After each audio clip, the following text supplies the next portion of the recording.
वो वहां पर मौजूद है, और जो हमारे ग्रुप एडिटर हैं सारा न्यूज नेटवर्क के रमेश अवस्थी जी, वो भी उनके साथ है।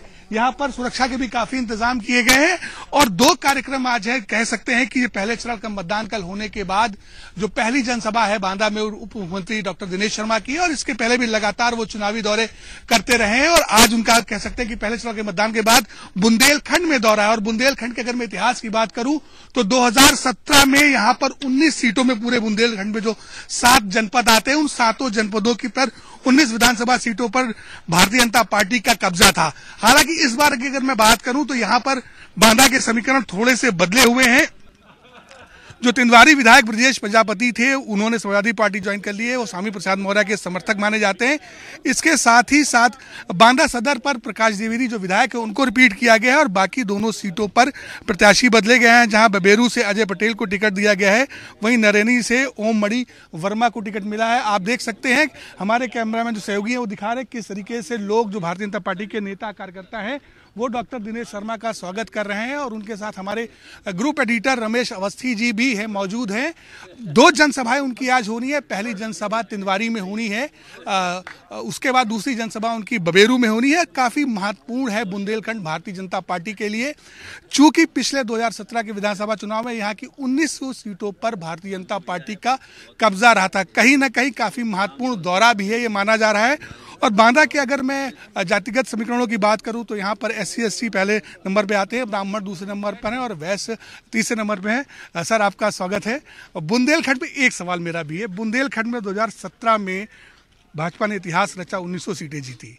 इस बार क्या लगता है? पुनर्इतिहास की संरचना भारी बहुमत से पिछले बार के से ज्यादा मार्जिन के साथ इस बार रचेगी। पिछली बार लोगों ने हमको देखा नहीं था काम करते हुए, अब के लोगों ने देख भी लिया और समझ भी लिया है। बुंदेलखंड अब उत्तर प्रदेश का सबसे ज्यादा डेवलप एरिया बनने जा रहा है।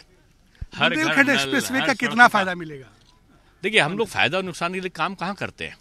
बीजेपी तो समग्र विकास की अवधारणा के साथ में काम करती है, और बुंदेलखंड हमारी प्राथमिकता है कि यहाँ के जो 39% लोगों का पलायन था रोजगार के लिए, वो पलायन रुक जाए बुंदेलखंड का। बुंदेलखंड के लोगों को बुंदेलखंड में रोजगार मिले, उसकी तरफ हम बढ़े। तो ये थे डिप्टी CM दिनेश शर्मा जी, जो कह रहे हैं इस बार फिर भारतीय जनता पार्टी का जो बुंदेलखंड का इतिहास है वो दोहराया जाएगा, और सभी सीटों पर 19 भारतीय जनता पार्टी जीतेगी। हमारे साथ ग्रुप एडिटर रमेश अवस्थी जी भी है जो उनके साथ आ रहे थे। सर, एक सवाल, रास्ते में राजनीतिक चर्चाएं होंगी, क्या आप देख पा रहे हैं? इतने वरिष्ठ हैं और आप लगातार दौरे कर रहे हैं वरिष्ठ नेताओं के साथ भाजपा के, आप क्या देख पा रहे हैं? देखिए जाए, बुंदेलखंड में अगर राजनीतिक दृष्टिकोण से देखा जाए तो वहाँ बसपा का कब्जा रहा है। पहले एक बसपा का राजनीतिक गढ़ रहा है, लेकिन पिछले चुनाव में भारतीय जनता पार्टी ने 19 की 19 सीटों पर कब्जा किया। अगर बुंदेलखंड के बारे में दूसरी बात की जाए तो सूखा हो, पलायन हो, विशेष रूप से अपराध, यहाँ अपराधग्रस्त क्षेत्र रहा है। चित्रकूट का पूरा एरिया आप देख रहे होंगे, पूरा अपराधग्रस्त रहा है। लेकिन भारतीय जनता पार्टी की सरकार में अपराधों में कमी आई है, विकास हुआ है, और साथ साथ जो सूखा और पलायन की समस्या है उस पर भी सरकार ने बहुत काम किया है। और जो मुख्य समस्या थी वो पेयजल की समस्या थी।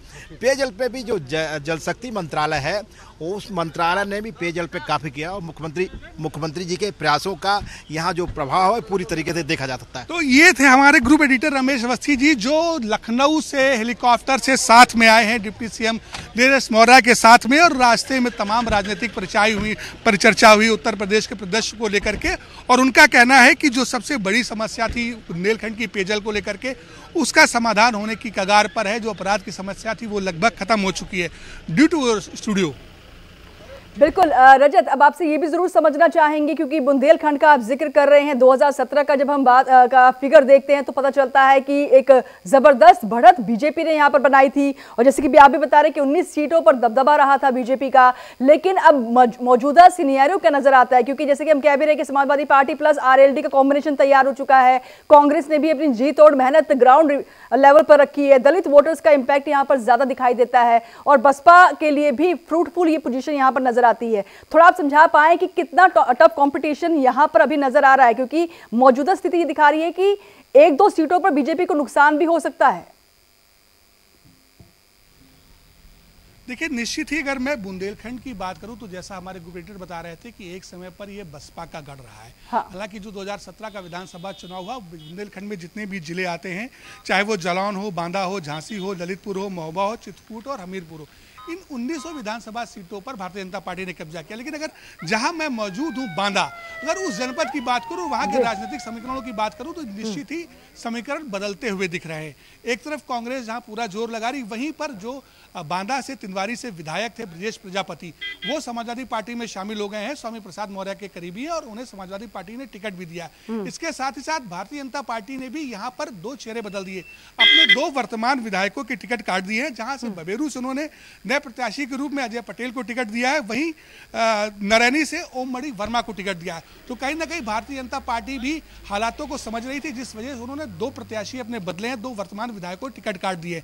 तो कहीं ना कहीं ये बात जरूर सामने आ रही है, जैसा आप भी कह रही है कि बुंदेलखंड में इस बार हो सकता है कि 1-8 सीटों का नुकसान भारतीय जनता पार्टी को देखना पड़े। लेकिन जैसा अभी हमारी डिप्टी सीएम दिनेश शर्मा से बात हुई, उनका कहना है नई इतिहास पुनः दोहराएगी भारतीय जनता पार्टी और 2022 में हम फिर 19 की 1900 सीटें जीतेंगे बुंदेलखंड से। बिल्कुल, तो ये फिलहाल ये जो आप सर्वे के तौर पर जानकारी दे रहे हैं कि 1 से 2 सीटों पर नुकसान हो सकता है, लेकिन बीएसपी को अगर हम देखें रजत, कहीं ना कहीं इस बार हम देख पा रहे हैं कि थोड़ी फीकी नजर आई है ना, कैंपेनिंग में इतनी जबरदस्त नजर आई है और दलित वोटर यहां पर एक तरह से निर्णायक भूमिका अदा कर सकते हैं। बुंदेलखंड का अगर हम जिक्र करें तो आप थोड़ा समझा पाएं कि यहां पर जो करंट सिनेरियो है बसपा को लेकर के वो किस तरह से नजर आता है। देखिए, निश्चित ही मैंने अभी पहले भी बताया और आप भी उस बात को मान रहे हैं कि यहाँ पर दलित वोटर निर्णायक भूमिका में रहता है। जो बांदा अगर क्षेत्र की बात करूं, बांदा जनपद की बात करूं तो सबसे सर्वाधिक संख्या में यहाँ पर दलित वोटर है, उसके बाद ब्राह्मण है और फिर वैश्य है। अगर पूरे बुंदेलखंड की बात करूं तो कुछ इसी तरीके के समीकरण देखने को मिलते हैं। कहीं ना कहीं बसपा का गढ़ भी रहा है और निश्चित तौर पर जिस तरीके से बहुजन समाज पार्टी की मुखिया भी लगातार प्रचार में जुटी हुई अपनी बात रख रही हैं और विज्ञापनों के जरिए भी अपनी बात को रखने की कोशिश कर रही हैं, उसको देखते हुए त्रिकोणीय मुकाबला जरूर देखने को मिलेगा। भारतीय जनता पार्टी के बीच मुकाबला होगा, समाजवादी पार्टी के बीच मुकाबला होगा और भारतीय जनता पार्टी ने तो पिछले चुनाव में इतिहास रचा है बुंदेलखंड को लेकर के, तो उसके बीच में मुकाबला। लेकिन इसी बीच कांग्रेस भी अपना दमखम दिखाने की पूरी कोशिश करी और जिस तरीके से लड़की हूं लड़ सकती हूं का नारा देकर के प्रियंका ने तमाम महिला प्रत्याशियों को मैदान में उतार दिया, उसमें से बुंदेलखंड भी शामिल है।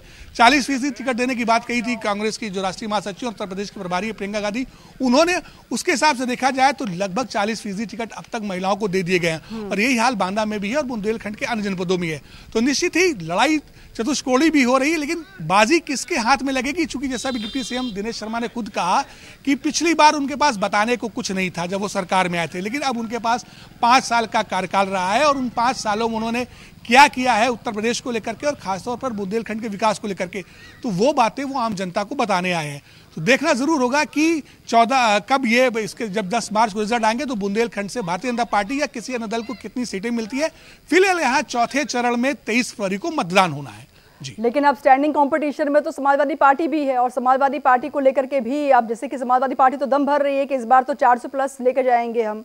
और अगर बुंदेलखंड की ही बात करें और बांदा जिले की बात करें तो आप थोड़ा बता पाएं कि समाजवादी पार्टी की करंट सिचुएशन यहाँ पर आप क्या देखते हैं, कितना फायदा सीटों को लेकर के समाजवादी पार्टी गेन कर सकती है।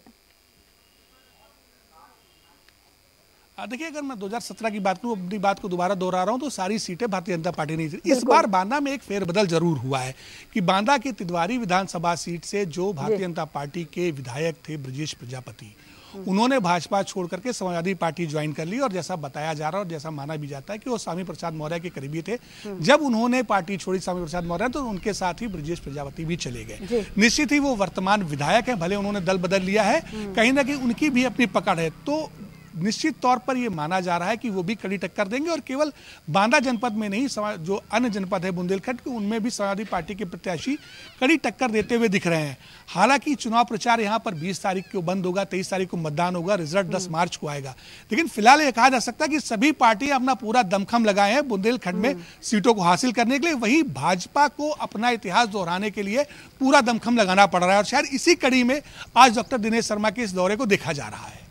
बिल्कुल, तो डॉक्टर दिनेश शर्मा के दौरे को देखा जा रहा है, लेकिन काफी महत्वपूर्ण हो जाता है 7 जिलों की 19 विधानसभा सीटों पर जो दबदबा बीजेपी का 2017 में रहा था, क्या वो रिपीट हो पाता है 2022 में? क्योंकि उस समय तो हमने देखा बसपा को, समाजवादी पार्टी को, कांग्रेस का बिल्कुल सफाया कर दिया था, लेकिन क्या ग्राउंड पर अभी जो स्थितियां बनी हुई है, परिस्थितियां काफी बदली हैं, कई मुद्दे सामने आ चुके हैं, चाहे वो किसानों का मुद्दा हो और भी कई सारे मुद्दे रहे हैं जो काफी हावी रहे हैं, और क्या ये बीजेपी के लिए एक बैड इंपैक्ट के तौर पर देखने को मिलेंगे या फिर काम या विकास की जो बातें की जा रही हैं सरकार की तरफ से और जो कई बुंदेलखंड में योजनाएं चलाई गई हैं उनका फायदा बीजेपी को मिलता हुआ यहां पर नजर आएगा। ये देखना दिलचस्प होगा।